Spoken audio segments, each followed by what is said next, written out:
जेह कुल दास न उपजै,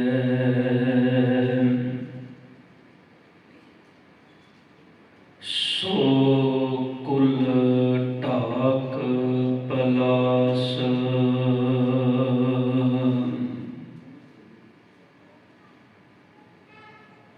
जेह कुल दास न उपजै,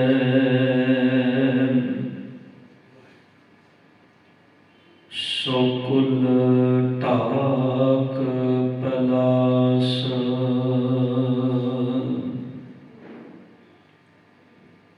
परम सम्मानयोग चबर छत्र तखत के मालक, जुग हो जुगे अटल। धन धन साहिब श्री गुरु ग्रंथ साहिब पातशाह जी, सतगुरां दी पावन पवित्र निकी गोद अंदर सुभायमान गुरु स्वरूप गुरु प्यारी साध संगत जीओ, सतगुरां ने अपार कृपा की है। संध्या वेले इन्हां पावन दीवानां दे अंदर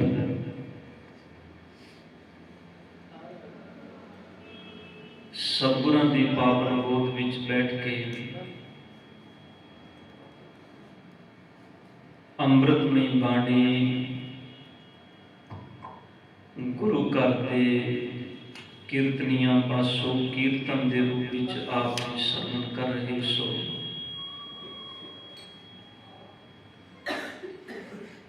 अज धन धन साहिब श्री गुरु गोबिंद सिंह पातशाह जी सतगुरां दे छोटे फरजंद सिख कौम के बाबियां विचों सब तो छोटे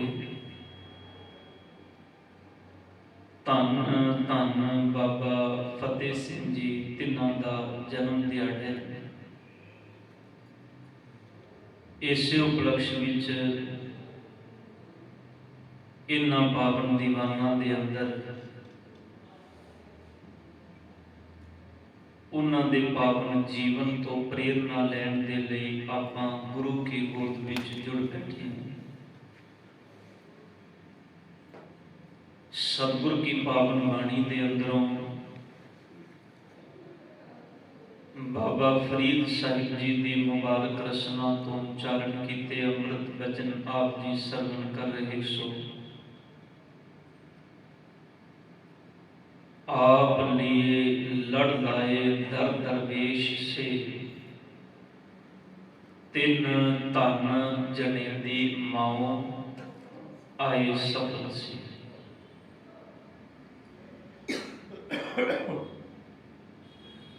इस पावन शब्द के अंदर बाबा फरीद साहिब जी ने एक ते उन्हां गुरमुखां दा जिक्र कीता है जिहड़े नाम अपनी रसना तो जपदे ने, ते दूसरे उन्हां दा जिक्र कीता है जिन्हां ने नाम तो खुंज के इस संसार इस जगत के रस कस मानदियां जीवन व्यतीत कीता है। पर दोवां दे अंदर फर्क करदियां बाबा फरीद साहिब जी ने जो पावन उपदेश बख्शे कि एक वो ने जिन्हां ने अपना जीवन सफल किया है, ते दूजे वो ने बाबा जी कहते ने जेड़े इस धरती ते भी भाग ने। भाई साहब भाई गुरदास जी की पावन रचना तो उच्चारण किया एक बहुत प्यारा वचन है। उन्होंने रचना जो आप पढ़ते हैं, भाई साहब जी कहते हैं एक दिन धरती परमात्मा दे अगे खड़ी होके पुकार करन लगी कि हे मेरे मालिक, मेरी बेनती नूं सुन। तू बड़े लोगों की पुकार सुनदा है, मेरी भी पुकार नूं नेड़े होके सुन लै। हे मेरे मालिक परमात्मा, मैं बहुत व्याकुल हो गई हाँ, हुण दुख मेरे को सहारिया नहीं जाता। कृपा करके हे मेरे रब, तू मेरी अरदास, मेरी बेनती नूं सुन, मेरे इस दुख का निवारण कर जो मेरे अंदर है। ते भाई साहब भाई गुरदास जी कहते ने, रब जी ने प्रगट होके धरती नूं आखिया भी दस तेनू की चाहिए, केड़ी दुख है तेनू, केड़ी तकलीफ है तेनू। ते धरती ने परमात्मा के सामने जिहड़े वचन कहे, भाई साहब भाई गुरदास जी कहते ने, रब जी ने आखिया धरती नूं, जे तू चाहे तो इस धरती ते तेरे ऊपर खड़े हुए ये बड़े बड़े बड़े जिहड़े पहाड़ ने, कि इन्हां पहाड़ां नूं मैं नाश कर दियां, समतल कर दियां, कि इन्हां पहाड़ां दा भार तैनूं ज़्यादा लगदा है। धरती कहती नहीं सतगुर जी, इन्हां पहाड़ां दा मैनूं भार नहीं व्यापदा। पातशाह जी अकाल पुरख धरती नूं मुखातब होके कह लगे, फिर दस आ जिहड़ी इहदी बनस्पति है, इन्हें रुख तेरे ते खड़े ने कि जे तू कहनी है तो इन्हां रुखां नूं खत्म कर दे, इन्हां रुखां दा भार तैनूं ज़्यादा व्यापदा है। धरती कह लगी, हे मेरे मालिक, इन्हां रुखां दा भार ते मैनूं रदा मात्र भी, खिन मात्र भी, थोड़ा जिहा भी नहीं व्यापदा। इन्हां रुखां दा कोई भार नहीं। फिर रब जी कह लगे, इन्नियां नदियां ने, नाले ने, इन्ने जल के स्रोत ने, जे तू चाहे तो इन्हां नदियां नालियां, इन्हां जल के स्रोतां सबना नूं मैं मुका दियां, भी तेरा भार घट जाए, तेरी तकलीफ घट जाए, तेरा दुख घट जाए। धरती ने आखिया नहीं मेरे मालिक, इन्हां नदियां नालियां का भी कोई भार नहीं। ते रब जी ने फिर पूछया भी दस तेनू फिर तकलीफ की है, तेनू भार किहड़ा व्यापदा है। ते धरती ने मुखातब होके आखिया कि मेरे मालिक जी, ना तिस भारे पर्वता आसमान कहंदे, ना तिस भारे सायरा नद वाह बहंदे, ना तिस भारे तरवरा फुल सफल फलंदे, भारे भुई अकिरत घन मंदी मुँह मंदी।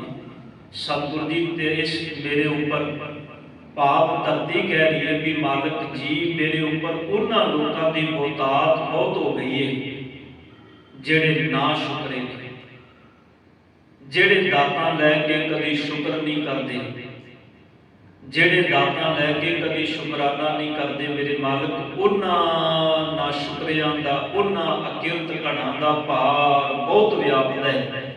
सतगुर जी आ भार हुण मेरे कोलों सिया नहीं जाता, जरिया नहीं जाता। सच विच भाई साहब भाई गुरदास जी ने जिहड़े वचन कहे, बाबा फरीद साहब जी कहते हैं, रद्दे इश्क खुदाए रंग दीदार के, विसरिया जिन नाम ते भोए भार थी। जिन्हां नूं नाम विसरे, बाबा फरीद साहब कहते हैं, वो धरती ते भार ने। उस धरती के ऊपर एक गल चेते रखिए, बाणी जदों आपां पढ़ने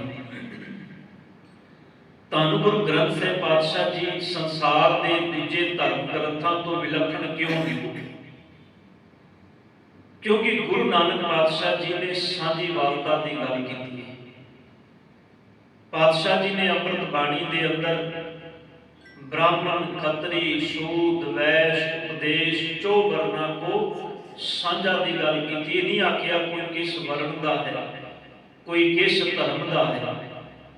गुरु ग्रंथ साहिब पातशाह जी ने सर्वत्र की गल की, सांझीवालता को एक परमात्मा के पुत्र कह के पुकारे, एक पिता एक के हम बारी। मेरे ख्याल से जो ये वचन पढ़े जाते हैं ਸ਼ਾਇਦ ਉਦੋਂ ਦੁਨੀਆ ਦਾ ਹਰ ਇਨਸਾਨ ਧੰਨ ਗੁਰੂ ਗ੍ਰੰਥ ਸਾਹਿਬ ਜੀ ਨੂੰ ਪੜ੍ਹ ਕੇ ਇਹਨਾਂ ਅੰਮ੍ਰਿਤ ਬਚਨਾਂ ਨੂੰ ਸੁਣ ਕੇ ਸਾਹਿਬਾਂ ਦੇ ਚਰਨਾਂ ਵਿੱਚ ਆਪਣਾ ਸਿਰ ਝੁਕਾ ਦਿੰਦਾ ਹੋਏਗਾ ਵੀ ਮੇਰੇ ਮਾਲਕ, ਸੱਚ ਵਿੱਚ ਇਸ ਧਰਤੀ ਤੇ ਆਪੋ ਆਪਣੇ ਧਰਮ ਦੀ ਗੱਲ ਕਰਨ ਵਾਲੇ ਬੜੇ ਆਏ, ਆਪੋ ਆਪਣੇ ਧਰਮ ਨੂੰ ਮਨਾਉਣ ਵਾਲੇ ਬੜੇ ਆਏ, ਪਰ ਮੇਰੇ ਸਤਿਗੁਰ ਧੰਨ ਗੁਰੂ ਗ੍ਰੰਥ ਸਾਹਿਬ ਜੀ ਇਸ ਧਰਤੀ ਤੇ ਇੱਕ ਤੂੰ ਹੈ ਜਿਨੇ ਸਮੁੱਚੀ ਖਲਕਤ ਨੂੰ ਇੱਕ ਕਲਾਵੇ ਵਿੱਚ ਲੈ ਕੇ ਆਖਿਆ, ਏਕ ਪਿਤਾ ਏਕਸ ਕੇ ਹਮ ਬਾਰਿਕ ਤੂੰ ਮੇਰਾ ਗੁਰਹਾਈ। ਮੇਰੇ ਮਾਲਕ, ਤੂੰ ਇੱਕ ਸਾਡਾ ਪਿਤਾ ਹੈ ਤੇ ਅਸੀਂ ਸਭ ਤੇਰੇ ਬੱਚੇ ਹਾਂ। ਤੇ ਧਿਆਨ ਦੇਣਾ, ਜਦੋਂ ਪਿਤਾ ਦੇ ਮਾਂ ਦੇ ਸਭ ਨੇ ਬੱਚੇ ਹੋਏ, ਉਹ ਤਾਂ ਹੀ ਪ੍ਰਵਾਨ ਚੜ੍ਹਦੇ ਨੇ ਜੇ ਉਹ ਆਪਣੇ ਮਾਂ ਪਿਓ ਦੀ ਆਗਿਆ ਵਿੱਚ। ਹੁਣ ਇਸ ਲੜੀ ਨੂੰ ਨਾਲ ਨਾਲ ਜੋੜਦੇ ਜਾਣਾ। ਮੈਂ ਜਿਹੜੇ ਬਚਨਾਂ ਵੱਲ ਵਰਤਣਾ ਬੇਨਤੀ ਕਰਨੀ ਹੈ, ਕਿਉਂਕਿ ਸਤਿਗੁਰੂ ਗੁਰੂ ਕਲਗੀਧਰ ਪਾਤਸ਼ਾਹ ਜੀ ਦੇ ਸਭ ਤੋਂ ਛੋਟੇ ਫਰਜ਼ੰਦ ਨੇ ਬਾਬਾ ਫਤਿਹ ਸਿੰਘ ਜੀ। ਅੱਜ ਦੇ ਦਿਨ ਉਹਨਾਂ ਦੀ ਆਮਦ ਆਨੰਦਪੁਰ ਸਾਹਿਬ ਜੀ ਦੀ ਧਰਤੀ ਤੇ ਦਸੰਬਰ 1698 ਈਸਵੀ ਨੂੰ ਹੁੰਦੀ ਹੈ। 1699 ਦੀ ਵਿਸਾਖੀ ਨੂੰ ਸਤਿਗੁਰਾਂ ਨੇ ਅੰਮ੍ਰਿਤ ਦੀ ਦਾਤ ਦਿੱਤੀ ਹੈ। ਉਸ ਵਕਤ ਸਾਹਿਬਾਂ ਦੇ 3 ਸਾਹਿਬਜ਼ਾਦਿਆਂ ਨੇ ਅੰਮ੍ਰਿਤ ਦੀ ਦਾਤ ਪ੍ਰਾਪਤ ਕੀਤੀ ਹੈ। ਬਾਬਾ ਫਤਿਹ ਸਿੰਘ ਜੀ ਅਜੇ ਤਕਰੀਬਨ, ਉਹਨਾਂ ਦੀ ਆਰਬਲਾ ਜੇ ਇਤਿਹਾਸਕ ਦਸਤਾਵੇਜ਼ਾਂ ਨੂੰ ਪੜ੍ਹੀਏ, ਦਸੰਬਰ ਵਿੱਚ ਉਹਨਾਂ ਦਾ ਜਨਮ ਹੈ ਤੇ ਵਿਸਾਖ ਨੂੰ ਸਤਿਗੁਰਾਂ ਨੇ 1699 ਨੂੰ ਅੰਮ੍ਰਿਤ ਦੀ ਦਾਤ ਦਿੱਤੀ ਹੈ। ਤਕਰੀਬਨ 5 ਮਹੀਨੇ ਦਾ ਉਹਨਾਂ ਦਾ ਜਨਮ ਬਣਦਾ ਹੈ, ਜਿਹੜੀ ਉਹਨਾਂ ਦੀ ਆਰਬਲਾ ਹੈ। ਇਸ ਕਰਕੇ ਇਸ ਸਮੇਂ ਦੇ ਅੰਦਰ ਉਹਨਾਂ ਅੰਮ੍ਰਿਤ ਦੀ ਦਾਤ ਹਾਸਲ ਨਹੀਂ ਕੀਤੀ। ਬਾਬਾ ਫਤਿਹ ਸਿੰਘ ਜੀ ਨੇ ਅੰਮ੍ਰਿਤ ਦੀ ਦਾਤ ਬਾਅਦ ਵਿੱਚ ਲਈ। ਮੇਰੇ ਸਤਿਗੁਰ ਪਾਤਸ਼ਾਹ ਜੀ ਦੇ ਸਭ ਤੋਂ ਛੋਟੇ ਫਰਜ਼ੰਦ ਨੇ। ਤੇ ਖਿਆਲ ਕਰਨਾ, ਜਦੋਂ ਆਪਾਂ ਉਹਨਾਂ ਦਾ ਜੀਵਨ ਪੜ੍ਹਦੇ ਹਾਂ, ਜਿਸ ਵੇਲੇ ਉਹਨਾਂ ਦੀ ਸ਼ਹਾਦਤ ਹੋਈ ਉਸ ਵੇਲੇ ਮਹਿਜ਼ ਉਹਨਾਂ ਦੀ ਉਮਰ 7 ਸਾਲ ਦੀ। 7 ਸਾਲ ਦੀ ਉਮਰ, ਹਾਲਾਂਕਿ ਕਈਆਂ ਨੇ 6 ਸਾਲ ਤੇ 8 ਸਾਲ ਦਾ ਜ਼ਿਕਰ ਕੀਤਾ ਹੈ ਬਾਬਾ ਜੋਰਾਵਰ ਸਿੰਘ ਜੀ, ਸਿਰਫ ਇੰਨੀ ਆ ਗਿਆ। ਪਰ ਜਦੋਂ ਆਪਾਂ ਇਤਿਹਾਸ ਨੂੰ ਪੜ੍ਹਦੇ ਹਾਂ ਤੇ ਇਤਿਹਾਸਕ ਦਸਤਾਵੇਜ਼ਾਂ ਦੇ ਅਨੁਸਾਰ 1698 ਦਸੰਬਰ ਬਾਬਾ ਫਤਿਹ ਸਿੰਘ ਜੀ ਦਾ ਜਨਮ ਹੈ ਤੇ 1704 ਦਸੰਬਰ ਦੇ ਅੰਦਰ ਆਉਣ ਵਾਲੇ ਦਿਨਾਂ ਦੇ ਵਿੱਚ ਸਾਹਿਬਜ਼ਾਦੇ ਦੀ ਜਿਹੜੀ ਉਹ ਸ਼ਹਾਦਤ ਹੁੰਦੀ ਹੈ। ਬਾਬਾ ਫਤਿਹ ਸਿੰਘ ਜੀ, ਉਹਨਾਂ ਨੇ ਮਹਿਜ਼ 6 ਸਾਲ ਦੀ ਉਮਰ ਦੇ ਅੰਦਰ ਜੋ ਕੁਝ ਕੀਤਾ ਹੈ, ਜਦੋਂ ਸੰਸਾਰ ਦਾ ਕੋਈ ਵੀ ਇਨਸਾਨ ਬਾਬਾ ਫਤਿਹ ਸਿੰਘ ਜੀ ਦੇ ਜੀਵਨ ਨੂੰ ਪੜ੍ਹਦਾ ਸੀ, ਇਸੇ ਕਰਕੇ ਬਾਬਾ ਸ਼ਬਦ ਸਾਹਿਬਜ਼ਾਦਿਆਂ ਦੇ ਨਾਲ ਜੋੜਦੇ ਹਨ। ਬਾਬਾ ਕਹਿੰਦੇ ਨੇ ਬਜ਼ੁਰਗ ਨੂੰ, ਵੱਡੇ ਨੂੰ, ਬਾਬਾ ਕਹਿੰਦੇ ਨੇ ਸਿਆਣੇ ਨੂੰ। ਤੇ ਧਿਆਨ ਦੇਣਾ, ਗੁਰੂ ਪਾਤਸ਼ਾਹ ਜੀ ਦੇ ਫਰਜ਼ੰਦ ਕੋਈ ਬਾਲ ਨਹੀਂ। ਸਭ ਦੇ ਫਰਜ਼ੰਦਾਂ ਨੂੰ ਅਸੀਂ ਬਾਬਾ ਕਹਿ ਕੇ ਸਤਿਕਾਰ ਦਿੰਦੇ ਹਾਂ, ਤੇ ਜੇ ਬਾਬਿਆਂ ਨੂੰ ਅਸੀਂ ਬਾਲ ਕਹਿ ਕੇ ਪੁਕਾਰਾਂਗੇ ਤੇ ਧਿਆਨ ਦੇਣਾ, ਫਿਰ ਅਸੀਂ ਆਪਣੇ ਆਪ ਹੀ ਇਸ ਚੀਜ਼ ਨੂੰ ਸਮਝ ਲਈਏ ਵੀ ਬਾਲ ਸ਼ਬਦ ਤੇ ਬਾਬੇ ਸ਼ਬਦ ਦੇ ਵਿੱਚ ਫਰਕ ਕੀ। ਬਾਲ ਤੇ ਬੜੇ ਨੇ ਸੰਸਾਰ ਵਿੱਚ 6 ਤੇ 8 ਸਾਲ ਦੀ ਉਮਰ ਦੇ। ਬਾਲਪਨ ਤੇ ਸੰਸਾਰ ਵਿੱਚ ਬੜੇ ਲੋਕਾਂ ਦੇ ਸਾਹਮਣੇ 6 ਸਾਲ 7 ਸਾਲ ਦੀ ਉਮਰ, 8 ਸਾਲ ਦੀ ਉਮਰ, ਜਿਹਨੂੰ ਅਸੀਂ ਬਚਪਨ ਕਹਿੰਦੇ ਹਾਂ, ਬਾਲਪਨ ਕਹਿੰਦੇ ਹਾਂ। ਪਰ ਜਦੋਂ ਸਾਹਿਬਜ਼ਾਦਿਆਂ ਦੀ ਗੱਲ ਕਰਦੇ ਹਾਂ, ਉਦੋਂ ਅਸੀਂ ਬਾਬਾ ਫਤਿਹ ਸਿੰਘ ਨੂੰ ਬਾਲ ਨਹੀਂ ਕਹਿੰਦੇ, ਅਸੀਂ ਬਾਬਾ ਫਤਿਹ ਸਿੰਘ ਜੀ ਨੂੰ ਬਾਬਾ ਫਤਿਹ ਸਿੰਘ ਕਹਿੰਦੇ ਹਾਂ। ਸਾਹਿਬਜ਼ਾਦਾ ਬਾਬਾ ਫਤਿਹ ਸਿੰਘ ਜੀ, ਕਿਉਂਕਿ ਉਹ ਸਿੱਖ ਕੌਮ ਦੇ ਬਾਬੇ ਨੇ। ਉਹਨਾਂ ਦੀਆਂ ਲੀਹਾਂ ਮੈਂ ਉਸ ਦਿਨ ਵੀ ਜ਼ਿਕਰ ਕੀਤਾ ਸੀ, ਜਦੋਂ ਬਾਬਾ ਜੋਰਾਵਰ ਸਿੰਘ ਜੀ ਦਾ ਜਨਮ ਦਿਹਾੜਾ ਸੀ, ਵੀ ਉਮਰ ਦੇ ਤਕਾਜ਼ੇ ਉਮਰ ਵੱਲ ਨਾ ਤੱਕੀਏ, ਕਿਉਂਕਿ ਇੱਕ ਅਦੀਬ ਦੇ ਬੜੇ ਪਿਆਰੇ ਬੋਲ ਨੇ, ਉਹ ਕਹਿੰਦਾ ਹੈ ਅਕਲ ਜਿਹੜੀ ਹੈ ਉਹ ਉਮਰ ਦੇ ਹਿਸਾਬ ਨਾਲ ਉਮਰ ਨੂੰ ਤੱਕੋਗੇ ਤੇ ਤੁਸੀਂ ਆਖੋਗੇ ਵੀ ਉਮਰ ਬੜੀ ਛੋਟੀ ਹੈ। ਪਰ ਉਹ ਕਹਿੰਦੇ ਬਜ਼ੁਰਗੀ ਬਾ ਅਕਲਸ ਨਗੇ ਬਾ ਸਾਲ। ਬਜ਼ੁਰਗੀ ਵੇਖਣੀ ਹੋਵੇ ਤੇ ਅਕਲ ਦੀ ਵੇਖੀ ਗਈ, ਸਾਲਾਂ ਦੀ ਨਹੀਂ। ਇੱਥੇ ਤੇ 80-80 ਸਾਲ ਦੇ ਬਜ਼ੁਰਗ, 100-100 ਸਾਲ ਦੇ ਬੰਦੇ ਵੀ ਸੰਸਾਰ ਵਿੱਚ ਬਿਨਾਂ ਕੁਝ ਕੀਤਿਆਂ संसार को चले जाते हैं। पर सच है किसी की 100 वर्ष की जिंदगी में कोई काम नहीं होता, किसी की 2 वर्ष की जिंदगी 100 काम करती है। बाबा फतेह सिंह जी उन्हों का जीवन बेशक छोटा है, पर उन्होंने छोटी जी आगला बाबा फरीद साहब जी उन्होंने जिक्र कर रहे हैं, तिन धन जिन्हें दी माओ आए सफल से, वो माता धन है जिस माता ने ऐसे बाल को संसार में जन्म दिता है। तो एक बेनती होर साध संगत, ये ना सोचिए भी नहीं ये कोई धुर दरगाह तो ख्याल करियो, जो जन्म लेंदे ने सब बच्चे एक बराबर होते हैं।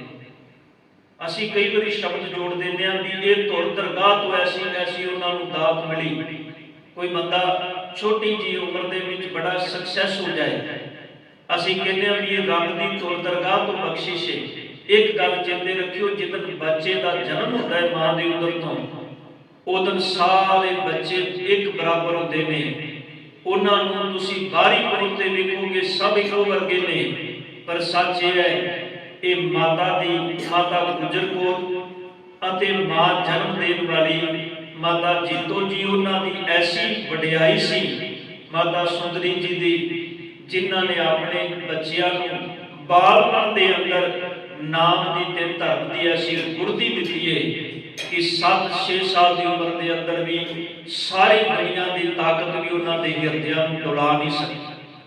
देखो केड़ा ऐसा यत्न नहीं किया गया, उन्होंने दिनों के अंदर ठंडे बुर्ज के अंदर रखा गया।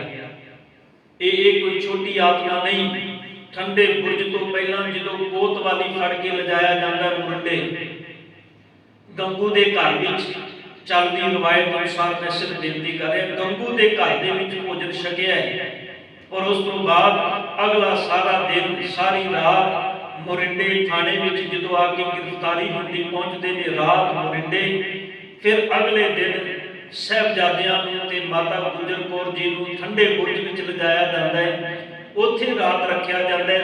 2 रातां इस तो पहले हो गई, दूजी रात एक रात इस तो पहला दूजी रात ठंडे बुर्ज में, पर ध्यान देना खान लिए कुछ भी नहीं दिता गया, पर बाहरी तौर पर डरावे बड़े दिते गए। क्योंकि इस संसार के अंदर जे किसी इंसान के हौसले को पस्त करना है तो फिर एक ही यत्न किया जाता है भी इन्हें खान पीन का जोड़ा सिस्टम है सब बंद कर दे, उन्होंने खान लिए मिले इन्होंने पीन लिए कुछ मिले, ताकि जो भुख तो व्यापी होएगा उदों साडे तरले लेगा मैनूं खान लिए कुछ दो, क्योंकि मौत सामने दिसदी होवे ते वड्डे वड्डे लोग तरले लेंदे ने संसार के अंदर। पर भुख भी साहबजादियां नूं डुला ना सकी, क्योंकि उन्हां कोल बाणी का प्यार है, उन्हां कोल बाणी का वो निग है, वो बाणी की ताकत है, अमृत बचना की ताकत है, जिन्हों मेरे सतगुरु जी अमृत बाणी के अंदर कहते हैं जे भुख दे तां इत ही राजा। ये हुण वचन बाणी दे नहीं, साहब गुरु ग्रंथ साहिब पातशाह जी गुरु हरगोबिंद साहब जी कहते हैं मेरे मालक जे तेरे भाणे विच रह के मैनूं भुख भी सहनी पवे ते वो भुख दे विच भी मैं आत्मक तौर ते तृप्ति हासिल करांगा। क्यों? क्योंकि तेरा नाम ही उस वेले मेरी वो सौगात है जिन्हें मेरे अंदर दी भुख नूं मिटाया है। इहनूं बाबा फरीद साहब जी कहते हैं फरीदा रोटी मेरी काट की लावण मेरी भुख, जिन्ना खादी चोपड़ी घने सहण गए दुख। इत्थे ही मेरे सतगुरु ने ध्यान देना भुख भी ना डुला सकी, जे संसार दे सारियां वस्तुआं उन्हां सामने आ गई, दुनिया के तमाम पदार्थ अगे रख दिते, तद भी उन्हां दे अंदर भी डोले, जे डरावे दिते गए ते तां भी डोले। ये सब दात जिहड़ी है नाम दी है। ये गल चेते रखो, बाणी के अंदर सतगुरां ने कई भगतां का जिक्र किया है, खास करके ध्रुव ते प्रहलाद का जिक्र सानूं बाणी विचों मिलदा है। ते जदों ध्रुव ते प्रहलाद की गल हुंदी है, भाई साहब भाई गुरदास जी ने एक बड़ा प्यारा वचन किया है, वो कहते हैं वेखो सारी वडियाई नाम की है, नाम तो बिना कोई होर नहीं। नाम सानू परमात्मा के हुक्म विच चलण की सोझी देता है, नाम परमात्मा के हुक्म की अडोलता बख्शिश करता है।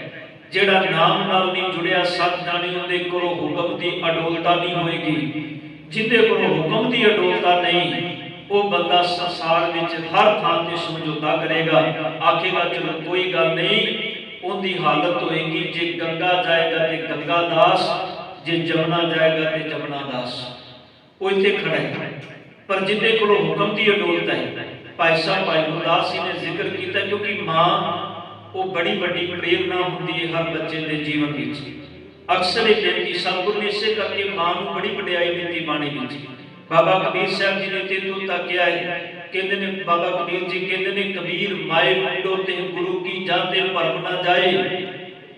ਬਾਬਾ ਜੀ ਕਹਿੰਦੇ ਨੇ ਸੱਚ ਵਿੱਚ ਜਿਸ ਗੁਰੂ ਨੇ ਲੋਕਾਈ ਨੂੰ ਭਰਮਾਂ ਵਿੱਚ ਪਾਇਆ ਹੈ, ਬਾਬਾ ਜੀ ਕਹਿੰਦੇ ਨੇ ਉਸ ਗੁਰੂ ਨੂੰ ਜਨਮ ਦੇਣ ਵਾਲੀ ਮਾਂ ਜਿਨੇ ਪਹਿਲੇ ਦਿਨ ਜੀਵਨ ਵਿੱਚ ਭਰਮ ਕੀਤਾ ਤੇ ਬਾਂਹ ਨਹੀਂ ਫੜੀ ਹੁੰਦੀ, ਜਿਨੇ ਪਹਿਲੇ ਦਿਨ ਚਲਾਕੀ ਕੀਤੀ ਤੇ ਬਾਂਹ ਫੜ ਕੇ ਨਹੀਂ ਸਮਝਾਇਆ, ਬਾਬਾ ਜੀ ਕਹਿੰਦੇ ਨੇ ਸੱਚ ਇਹ ਹੈ ਉਸ ਇਨਸਾਨ ਦੀ ਮਾਂ ਉਹਨੂੰ ਬਾਬਾ ਜੀ ਨੇ ਮੁਖਾਤਬ ਹੋ ਕੇ ਬਚਨ ਕਹਿ ਦਿੱਤਾ, ਮਾਏ ਮੁੰਡੋ ਤੇ ਗੁਰੂ ਕੀ ਜਾਂਦੇ ਭਰਮ ਨਾ ਜਾਏ। ਗੁਰੂ ਰਾਮਦਾਸ ਪਾਤਸ਼ਾਹ ਕਹਿੰਦੇ ਨੇ ਸੱਚ ਹੈ ਜੇ ਕੁਲ ਪੂਤ ਨਾ ਗਿਆਨ ਵਿਚਾਰੀ, ਬਾਬਾ ਕਬੀਰ ਸਾਹਿਬ ਜੀ ਵਿਧਵਾ ਕਸ ਨਾ ਭਈ ਮਹਿਤਾਰੀ। ਗੁਰੂ ਰਾਮਦਾਸ ਪਾਤਸ਼ਾਹ ਜੀ ਦੇ ਬਚਨ ਤੁਸੀਂ ਪੜ੍ਹਦੇ ਹੋ ਜੈ ਧਨਾਸਰੀ ਰਾਗ ਵਿੱਚ, ਪਾਤਸ਼ਾਹ ਜੀ ਉੱਥੇ ਵੀ ਬਖਸ਼ਿਸ਼, ਜੈਤਸਰੀ ਰਾਗ ਵਿੱਚ ਵੀ ਸਤਿਗੁਰੂ ਉੱਥੇ ਬਖਸ਼ਿਸ਼ ਕਰਦੇ ਨੇ ਕਿ ਮੇਰੇ ਮਾਲਕ ਜੀ ਜਿਨ ਹਰ ਹਿਰਦੇ ਨਾਮ ਨਾ ਬਸਿਓ ਤਿਨ ਮਾਤ ਕੀਜੈ ਹਰ ਮਾਂਝਾ। ਹੁਣ ਪਾਤਸ਼ਾਹ ਜੀ ਨੇ ਜਿਹੜੇ ਬਚਨ ਕਹੇ ਧਿਆਨ ਦੇਣਾ, ਭਾਈ ਸਾਹਿਬ ਭਾਈ ਗੁਰਦਾਸ ਕਹਿੰਦੇ ਨੇ ਜਿਹੜਾ ਧਰੂ ਹੈ ਇਹਦਾ ਪਿਤਾ ਰਾਜਾ ਸੀ, ਜਿਹੜੀ ਧਰੂ ਦੀ ਮਾਂ ਹੈ ਉਹ ਮਾਂ ਇੱਕ ਬੜੇ ਗਰੀਬ ਪਰਿਵਾਰ ਵਿੱਚੋਂ ਸੀ। ਇਧਰ ਧਰੂ ਦੇ ਜਦੋਂ ਪਿਓ ਨੇ, ਕਿਉਂਕਿ ਰਾਜਿਆਂ ਦਾ ਆਪਾਂ ਜਦੋਂ ਪੁਰਾਣਾ ਚੀਜ਼ ਪੜ੍ਹਦੇ ਇਤਿਹਾਸ ਦੇ ਵਿੱਚ ਸਭ ਕੁਝ ਮਿਲਦਾ ਹੈ ਵੀ ਰਾਜਿਆਂ ਨੇ ਉਹਨਾਂ ਦੇ 2-2 4-4 ਵਿਆਹ ਹੁੰਦੇ ਸਨ। ਜਿਹੜੀ ਦੂਜੀ ਰਾਜੇ ਦੀ ਘਰ ਵਾਲੀ ਸੀ ਉਹਨੇ ਧਰੂ ਦੀ ਜਿਹੜੀ ਮਾਂ ਸੀ ਉਹਨੂੰ ਇੰਨਾ ਨੀਵਾਂ ਦਰਜਾ ਦਵਾਇਆ ਰਾਜੇ ਨੂੰ ਕਹਿ ਕੇ, ਜਿਵੇਂ ਕਿਸੇ ਗੋਲੀ ਦਾ ਜੀਵਨ ਹੁੰਦਾ ਹੈ, ਬਾਹਰ ਇੱਕ ਪਾਸੇ ਇੱਕ ਛੰਨ ਵਿੱਚ ਧਰੂ ਦੀ ਮਾਂ ਜਿਹੜੀ ਹੈ ਉਹ ਜੀਵਨ ਗੁਜ਼ਾਰਦੀ ਹੈ। ਧਰੂ ਛੋਟੀ ਜੀ ਉਮਰ ਦਾ ਹੈ, ਇਹ ਬਾਹਰੋਂ ਖੇਡਦਾ ਖੇਡਦਾ ਕੇ ਆਪਣੇ ਪਿਤਾ ਦੀ ਗੋਦ ਵਿੱਚ ਬਹਿ ਗਿਆ।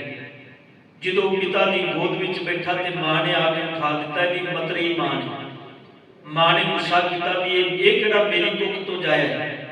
ਧਿਆਨ ਦੇਣਾ, ਗੁਰਬਾਣੀ ਸਾਡੇ ਅੰਦਰ ਦੀ ਇਸ ਵਿਸ਼ਮਤਾ ਨੂੰ ਸਮਤਾ ਵਿੱਚ ਬਦਲਦੀ ਹੈ। ਮੈਂ ਤਾਂ ਬੇਨਤੀ ਕੀਤੀ ਹੈ ਜਿਹੜਾ ਗੁਰਬਾਣੀ ਜਿੰਨੀ ਦੇਰ ਤੱਕ ਬਾਣੀ ਨਹੀਂ ਪੜ੍ਹੀ ਸਮਝੀ ਨਹੀਂ, ਖਿਆਲ ਕਰਿਓ ਅੱਜ ਹਾਲਾਤ ਇਹ ਨੇ, ਇੱਕ ਛੱਤ ਥੱਲੇ ਰਹਿਣ ਵਾਲੇ ਜੀ ਉਹ ਬੇਸ਼ੱਕ ਇੱਕ ਪਰਿਵਾਰ ਦੇ ਹੋਣ ਪਰ ਅੰਦਰ ਭਿੰਨਤਾ ਇੰਨੀ ਹੈ, ਇੱਕ ਇਨਸਾਨ ਦੂਜੇ ਦੇ ਸੁੱਖ ਨੂੰ ਵੇਖ ਕੇ ਜ਼ਰਦਾ ਕੋਈ ਨਹੀਂ, ਇੱਕ ਭਰਾ ਦੂਜੇ ਭਰਾ ਦੇ ਸੁੱਖ ਨੂੰ ਵੇਖ ਕੇ ਨਹੀਂ ਜ਼ਰ ਰਿਹਾ। ਕਾਰਨ ਕੀ ਹੈ? ਬਾਹਰ ਦਾ ਕੋਈ ਬੰਦਾ ਹੋਵੇ ਤੇ ਕਹਿ ਸਕਦਾ ਵੀ ਇਹ ਕਿਹੜਾ ਮੇਰਾ ਆਪਣਾ ਹੈ, ਪਰ ਧਿਆਨ ਦੇਣਾ ਇੱਕ ਘਰ ਦੇ ਵਿੱਚ ਰਹਿਣ ਵਾਲੇ ਸਾਰੇ ਜੀ ਤੇ ਆਪਣੇ ਨੇ ਨਾ, ਉੱਥੇ ਇੰਨੀ ਦੂਰੀ ਕਿਉਂ? ਉਹਦਾ ਕਾਰਨ ਹੈ ਵੀ ਅਸੀਂ ਸਾਰੇ ਜਿੰਨੇ ਲੋਕ ਜੀ ਰਹੇ ਹਾਂ ਨਾ, ਅਸੀਂ ਸਭ ਆਪਣੇ ਆਪਣੇ ਮਤਲਬ ਲਈ, ਮਤਲਬ ਪ੍ਰਸਤੀ ਲਈ ਜੀਂਦੇ ਹਾਂ। ਇਸੇ ਕਰਕੇ ਕੋਈ ਵੀ ਇਨਸਾਨ ਹੈ ਦੁਨੀਆ ਦਾ ਉਹ ਸਿਰਫ ਹਰ ਚੀਜ਼ ਤੇ ਆ ਕੇ ਆਪਣੇ ਮਤਲਬ ਨੂੰ ਤੱਕਦਾ ਹੈ, ਪੂਰਾ ਹੋਇਆ, ਜੇ ਨਹੀਂ ਹੋਇਆ ਤੇ ਦੂਰੀ ਬਣ ਗਈ, ਜੇ ਪੂਰਾ ਹੋਇਆ ਤੇ ਸਾਹਮਣੇ ਆ ਕੇ ਖੜੇ ਹੋ ਗਏ। ਹੁਣ ਮਾਂ ਨੇ ਗੁੱਸਾ ਕੀਤਾ, ਮਤਰੀ ਮਾਂ ਨੇ ਤੇ ਚੁੱਕ ਕੇ ਗੋਦ ਵਿੱਚੋਂ ਧਰੂ ਨੂੰ ਬਾਹਰ ਕੱਢ ਦਿੱਤਾ। ਧਰੂ ਬਾਹਰ ਜਾ ਕੇ ਮਾਂ ਕੋਲ ਰੋਂਦਾ ਹੈ, ਮਾਂ ਨੂੰ ਕਹਿੰਦਾ ਮਾਂ ਪਹਿਲੋਂ ਮੈਨੂੰ ਤੂੰ ਇਹ ਦੱਸ ਵੀ ਇਹ ਮੇਰਾ ਪਿਤਾ ਹੈ, ਤੂੰ ਮੇਰੀ ਮਾਂ ਹੈ, ਤੂੰ ਇਹ ਮੈਨੂੰ ਦੱਸ ਵੀ ਇਹ ਜਿਹੜੀ ਔਰਤ ਨੇ ਮੇਰੀ ਬਾਂਹ ਫੜ ਕੇ ਮੈਨੂੰ ਘਰੋਂ ਬਾਹਰ ਕੱਢਿਆ, ਮਾਂ ਇਹ ਮੇਰੇ ਪਿਤਾ ਦੀ ਕੀ ਲੱਗਦੀ ਏ? ਤੂੰ ਆਖਿਆ, ਮਾਂ ਨੇ ਆਖਿਆ ਤੇਰੀ ਮਤਰੀ ਮਾਂ ਹੈ। ਕਹਿਣ ਲੱਗੇ ਤੂੰ ਮਾਤਾ ਮੈਨੂੰ ਦੱਸ ਵੀ ਤੂੰ ਇਸ ਮੇਰੇ ਪਿਤਾ ਜੀ ਰਾਜਾ ਨੇ, ਤੂੰ ਇਹਦੀ ਸੁਆਣੀ ਏ, ਇਹਦੀ ਰਾਣੀ ਏ ਕਿ ਇਹਦੀ ਗੋਲੀ ਏ?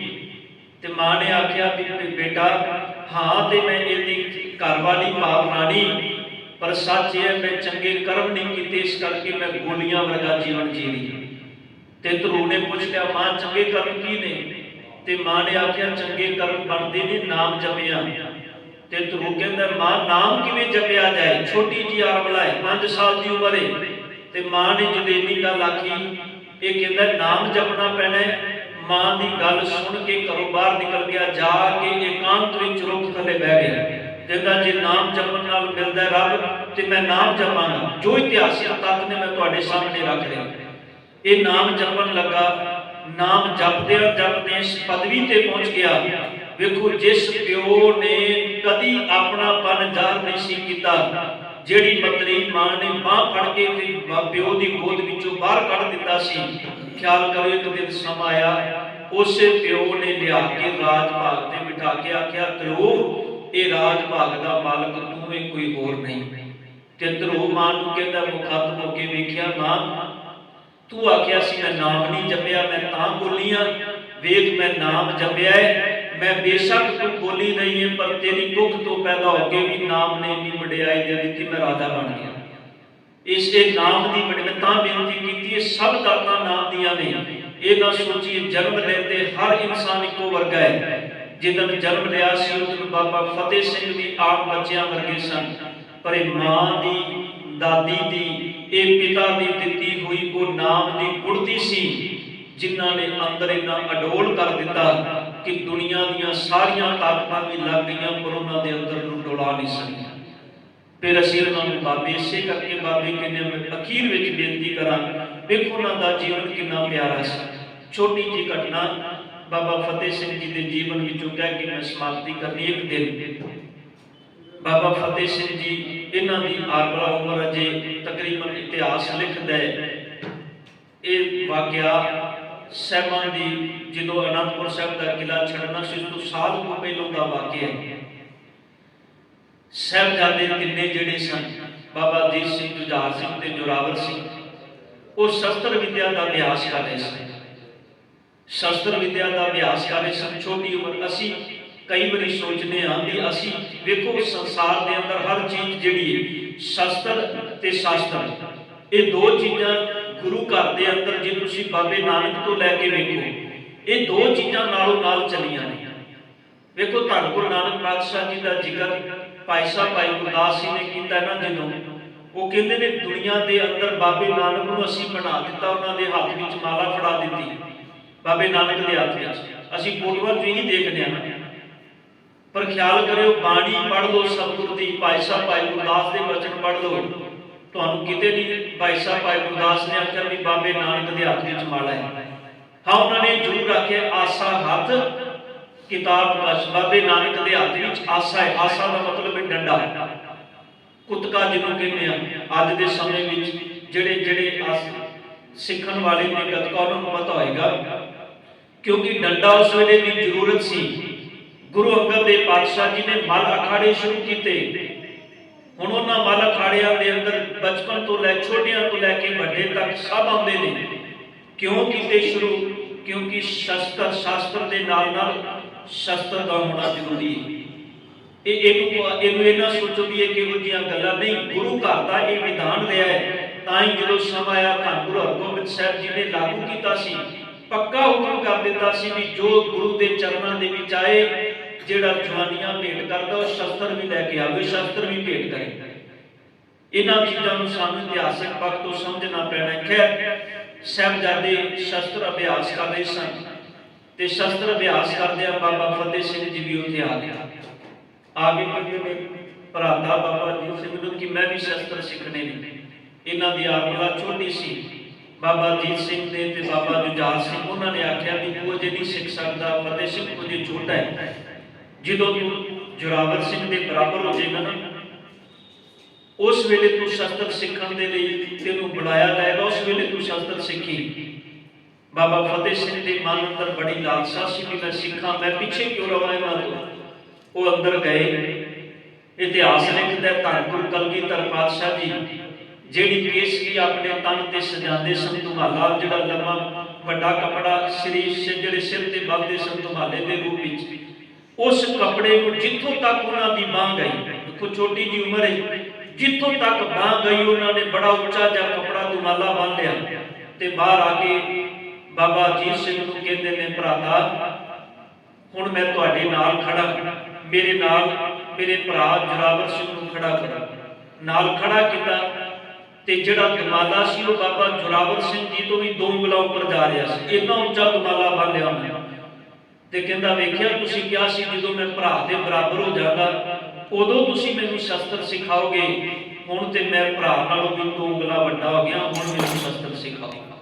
ਧੰਨ ਗੁਰੂ ਗੋਬਿੰਦ ਸਿੰਘ ਪਾਤਸ਼ਾਹ ਜੀ ਨੇ ਜਦੋਂ ਸਾਰਾ ਵਾਕਿਆ ਸੁਣਿਆ, ਪਾਤਸ਼ਾਹ ਜੀ ਨੇ ਉਸੇ ਵਕਤ ਆਪਣੀ ਛੋਟੀ ਸ਼ਮਸ਼ੀਰ ਕੱਢ ਕੇ ਬਾਬਾ ਫਤਿਹ ਸਿੰਘ ਜੀ ਦੇ ਹੱਥ ਵਿੱਚ ਫੜਾ ਦਿੱਤੀ। ਮੇਰੇ ਸਤਿਗੁਰੂ ਪਾਤਸ਼ਾਹ ਜੀ ਇਸੇ ਕਰਕੇ ਜਦੋਂ ਅਸੀਂ ਸਾਹਿਬਾਂ ਦਾ ਜੀਵਨ ਪੜ੍ਹਦੇ ਹਾਂ ਨਾ, ਇਹ ਗੁਰਤੀਆਂ ਸਾਧ ਸੰਗਤ ਜੀ ਬਚਪਨ ਤੋਂ ਲੈ ਕੇ ਪਰਿਵਾਰ ਵਿੱਚੋਂ ਮਿਲਦੀਆਂ ਨੇ। ਇਹ ਨਾ ਸੋਚੀਏ ਬੱਚਾ ਵੱਡਾ ਹੋਏਗਾ ਆਪਣੇ ਆਪ ਆਪਣੀ ਮੱਤ ਨਾਲ ਸਭ ਪਾਸੇ ਸਿਰ ਧਿਆਨ ਦੇਣਾ। ਜਦੋਂ ਤੱਕ ਉਹ ਆਪਣੀ ਮੱਤ ਤੱਕ ਪਹੁੰਚੇਗਾ, ਵੱਡਾ ਹੋਏਗਾ, ਅੰਦਰ ਬਾਹਰ ਦੀ ਦੁਨੀਆ ਵਿੱਚ ਵਿਚਰਦੇ ਇਸ ਮੱਤ ਅੰਦਰ ਇੰਨਾ ਕੂੜ ਭਰਿਆ ਜਾਏਗਾ, ਉਹਨੇ ਚਾਹ ਕੇ ਵੀ ਮਾਲਕ ਦੇ ਸ਼ਬਦ ਨਾਲ ਜੁੜਨਾ ਵੀ ਚਾਹੇਗਾ ਤੇ ਇਹਦੇ ਲਈ ਬੜਾ ਔਖਾ ਹੋਗਾ। ਜਿਹੜੀ ਗੁਰਤੀ ਬਚਪਨ ਵਿੱਚ ਮਿਲ ਜਾਏ, ਖਿਆਲ ਕਰਨਾ ਰੁੱਖ ਜਦੋਂ ਛੋਟਾ ਹੁੰਦਾ ਹੈ ਨਾ, ਹਨੇਰੀਆਂ ਝੁਲਦੀਆਂ ਨੇ, ਝੱਖੜ ਝੁਲਦੇ ਨੇ, ਜਿੱਧਰ ਦੀ ਹਨੇਰੀ ਆਈ ਦੂਜੇ ਪਾਸੇ ਨੂੰ ਝੁਕ ਜਾਂਦਾ ਹੈ, ਫਿਰ ਸਿੱਧਾ ਖੜਾ ਹੋ ਜਾਂਦਾ ਹੈ। ਦੂਜੇ ਪਾਸੇ ਹਨੇਰੀ ਆਈ ਤੇ ਫਿਰ ਦੂਜੇ ਪਾਸੇ ਨੂੰ ਝੁਕ ਗਿਆ, ਫਿਰ ਸਿੱਧਾ ਖੜਾ ਹੋ ਗਿਆ। ਪਰ ਖਿਆਲ ਕਰਿਓ, ਜਿਹੜਾ ਰੁੱਖ ਬਿਲਕੁਲ ਸਿੱਧਾ ਤਣਿਆ ਹੋਇਆ ਖੜਾ ਹੁੰਦਾ ਹੈ, ਉਹ ਅੱਧ ਵਿਚਕਾਰ ਟੁੱਟ ਜਾਂਦਾ ਹੈ ਹਨੇਰੀਆਂ ਝੱਖੜਾਂ ਦੇ ਵਿੱਚ, ਪਰ ਉਹਨੂੰ ਵੱਡੇ ਹੋਣ ਦਾ ਹਮੇਸ਼ਾ ਮਾਣ ਜ਼ਰੂਰ ਹੁੰਦਾ ਹੈ। ਸਤਿਗੁਰੂ ਧੰਨ ਗੁਰੂ ਗੋਬਿੰਦ ਸਿੰਘ ਪਾਤਸ਼ਾਹ ਜੀ ਦੇ ਛੋਟੇ ਫਰਜ਼ੰਦ ਬਾਬਾ ਫਤਿਹ ਸਿੰਘ ਜੀ, ਉਹਨਾਂ ਨੂੰ ਇਹ ਗੁਰਤੀ ਤਾਂ ਹੀ ਮੇਰੇ ਸਾਹਿਬ ਦੀ ਬਾਣੀ ਵਿੱਚ ਬਚਨ ਗਏ, ਦਿਲ ਧਨ ਜਿਨੇ ਦੀ ਮਾਂ ਆਏ ਸਫਲ ਸੇ। ਸਿਰਫ ਉਸ ਮਾਂ ਨੂੰ ਵੀ ਸਿਜਦਾ ਕਰੀਏ ਜਿਨੇ ਬਚਪਨ ਦੇ ਵਿੱਚ ਐਸੀਆਂ ਗੁਰਤੀਆਂ ਦਿੱਤੀਆਂ ਕਿ ਉਹ ਠੰਡਾ ਬੁਰਜ ਵੀ ਉਹਨਾਂ ਦੇ ਇਹਨਾਂ ਹੌਸਲਿਆਂ ਨੂੰ ਡੋਲਾ ਨਾ ਸਕਿਆ। ਉਹ ਡਰਾਵੇ ਵੀ ਜਿਹੜੇ ਅੱਤ ਦੇ ਤਸੀਹੇ ਦੇ ਕੇ ਦਿੱਤੇ ਗਏ, ਉਹ ਵੀ ਸਾਹਿਬਜ਼ਾਦਾ ਫਤਿਹ ਸਿੰਘ ਜੀ ਦੇ ਹੌਸਲੇ ਨੂੰ ਪਸਤ ਨਾ ਕਰ ਸਕੇ। ਇਸੇ ਕਰਕੇ ਅੱਜ ਸਮੁੱਚਾ ਖਾਲਸਾ ਪੰਥ ਧੰਨ ਗੁਰੂ ਨਾਨਕ ਪਾਤਸ਼ਾਹ ਜੀ ਦੇ ਚਰਨਾਂ ਵਿੱਚ ਜੁੜਨ ਵਾਲਾ ਹਰ ਸਿੱਖ ਉਹਨਾਂ ਨੂੰ ਬਾਬਾ ਫਤਿਹ ਸਿੰਘ ਜੀ ਕਹਿ ਕੇ ਸਤਿਕਾਰ ਦਿੰਦਾ ਹੈ। ਉਹ ਸਾਡੇ ਬਾਬੇ ਨੇ, ਉਹ ਬਾਲ ਨਹੀਂ। ਮੈਂ ਪਹਿਲੋਂ ਵੀ ਆਰੰਭਤਾ ਵਿੱਚ ਬੇਨਤੀ ਕੀਤੀ ਸੀ, ਇਹ ਚੀਜ਼ਾਂ ਵੇਖੋ ਸਾਧ ਸੰਗਤ, ਅਸੀਂ ਅੱਜ ਚੀਜ਼ਾਂ ਜਿਨ੍ਹਾਂ ਨੂੰ ਸੋਚਦੇ ਹਾਂ ਕਿ ਕੋਈ ਗੱਲ ਨਹੀਂ, ਛੱਡ ਦਿਓ ਜੀ, ਚੰਗੀ ਗੱਲ ਹੈ। ਸਰਕਾਰ ਵੱਲੋਂ ਫੈਸਲਾ ਕੀਤਾ ਗਿਆ ਵੀ ਆਉਣ ਵਾਲੀ 26 ਤਰੀਕ ਨੂੰ ਬਾਲ ਦਿਵਸ ਬਾਬਿਆਂ ਦੇ ਸਾਹਿਬਜ਼ਾਦਿਆਂ ਨੂੰ, ਜੇ ਅਸੀਂ ਆਖੀਏ ਵੀ ਠੀਕ ਹੈ, ਧਿਆਨ ਦੇਣਾ ਜਿਹੜੀ ਚੀਜ਼ ਅੱਜ ਤੁਹਾਨੂੰ ਠੀਕ ਲੱਗਦੀ ਹੈ, ਆਉਣ ਵਾਲੇ ਸਮੇਂ ਵਿੱਚ ਇਹਨਾਂ ਚੀਜ਼ਾਂ ਨੂੰ ਤੁਸੀਂ ਥੋੜਾ ਜਿਹਾ ਇਮੈਜਿਨ ਕਰਕੇ ਵੇਖੋ। ਅੱਜ ਇਸ ਤੋਂ ਪਹਿਲਾਂ ਕੁਝ ਨਹੀਂ ਸੀ, ਪਰ ਪਿਛਲੇ ਸਾਲ ਤੁਹਾਨੂੰ ਪਤਾ ਹੋਏਗਾ 2-3 ਵਾਕਿਆਤ ਐਸੇ ਹੋਏ ਸਨ ਜਿੱਥੇ ਸਕੂਲਾਂ ਦੇ ਵਿੱਚ ਮੋਨੇ ਬੱਚਿਆਂ ਨੂੰ ਸਾਹਿਬਜ਼ਾਦਿਆਂ ਦੀ ਤਰ੍ਹਾਂ ਤਿਆਰ ਕਰਕੇ ਤੇ ਉਹ ਨਾਟਕ ਖੇਡਿਆ ਗਿਆ ਸੀ, ਜਿਵੇਂ ਆਪਾਂ ਸਾਹਿਬਜ਼ਾਦਿਆਂ ਦੀ ਐਨੀਮੇਸ਼ਨ ਪਿਕਚਰ ਵਿੱਚ ਵੇਖਿਆ ਸੀ। ਤੁਸੀਂ ਵੇਖੋ ਇਹਨਾਂ ਚੀਜ਼ਾਂ ਦੇ ਦੂਰਗਾਮੀ ਰਿਜ਼ਲਟ ਕੀ ਨਿਕਲਣਗੇ। ਆਉਣ ਵਾਲੇ ਸਮੇਂ ਵਿੱਚ ਤੁਹਾਡੇ ਬੱਚੇ ਕਹਿਣਗੇ ਕੀ ਜ਼ਰੂਰਤ ਹੈ ਜੀ ਸਿਰ ਤੇ ਦਸਤਾਰ ਕਰਨ ਦੀ, ਜਦੋਂ ਇਹ ਨਾਟਕ ਚੇਟਕ ਸ਼ੁਰੂ ਹੋ ਗਏ ਨਾ। ਇਹ ਇਸੇ ਕਰਕੇ ਬੜੀ ਸਿਆਣਪਤਾ ਦੀ ਜ਼ਰੂਰਤ ਇਸ ਸਮੇਂ ਦੇ ਅੰਦਰ ਵੀ ਅਸੀਂ ਇਹਨਾਂ ਚੀਜ਼ਾਂ ਨੂੰ ਇਕਜੁੱਟ ਹੋ ਕੇ ਆਖੀਏ ਵੀ ਨਹੀਂ, ਉਹਨਾਂ ਨੂੰ ਬਾਲ ਨਾ ਆਖੋ, ਉਹ ਸਾਡੇ ਬਾਬੇ। ਬਾਬਾ ਤੇ ਬਾਲ, ਮੈਂ ਸ਼ੁਰੂ ਤੋਂ ਦੋਨਾਂ ਚੀਜ਼ਾਂ ਨੂੰ ਸਮਝਣ ਦਾ ਯਤਨ ਆਪਾਂ ਕੀਤਾ ਵੀ ਬਾਲ ਕੀ ਹੁੰਦਾ ਤੇ ਬਾਬਾ ਕੀ ਹੁੰਦਾ। ਇਸ ਕਰਕੇ ਇਹਨਾਂ ਚੀਜ਼ਾਂ ਨੂੰ ਸਮਝੀਏ। ਅੱਜ ਸਾਡੇ ਬਾਬਾ ਫਤਿਹ ਸਿੰਘ ਜੀ ਧੰਨ ਗੁਰੂ ਕਲਗੀਧਰ ਪਾਤਸ਼ਾਹ ਜੀ ਦੇ ਸਭ ਤੋਂ ਛੋਟੇ ਫਰਜ਼ੰਦ, ਉਹਨਾਂ ਦਾ ਜਨਮ ਦਿਨ ਹੈ। ਸਤਿਗੁਰ ਕਿਰਪਾ ਕਰਨ, ਗੁਰੂ ਚਰਨਾਂ ਵਿੱਚ ਬੈਠ ਕੇ ਬਾਣੀ ਪੜ੍ਹਦੇ ਹਾਂ, ਸੁਣਦੇ ਹਾਂ, ਉਹਨਾਂ ਦੇ ਪਾਵਨ ਇਤਿਹਾਸ ਵਿੱਚੋਂ ਪ੍ਰੇਰਨਾ ਲੈ ਕੇ ਜਾਈਏ, ਬਾਣੀ ਨਾਲ ਪਿਆਰ ਕਰੀਏ, ਸਤਿਗੁਰ ਦੇ ਬਾਣੀ ਨਾਲ ਪਿਆਰ ਕਰੀਏ, ਤਾਂ ਕਿ ਦਾਤਾਰ ਪਿਤਾ ਜੀ ਦੇ ਅੰਮ੍ਰਿਤ ਬਚਨ ਸਾਡੇ ਜੀਵਨ ਦਾ ਆਧਾਰ ਬਣਨ। ਹੋਈਆਂ ਗਲਤੀਆਂ ਬਖਸ਼ ਲੈਣੀਆਂ, ਆਪ ਸਬਦ ਸੰਤਾਂ ਨੂੰ ਬਾਬਾ ਫਤਿਹ ਸਿੰਘ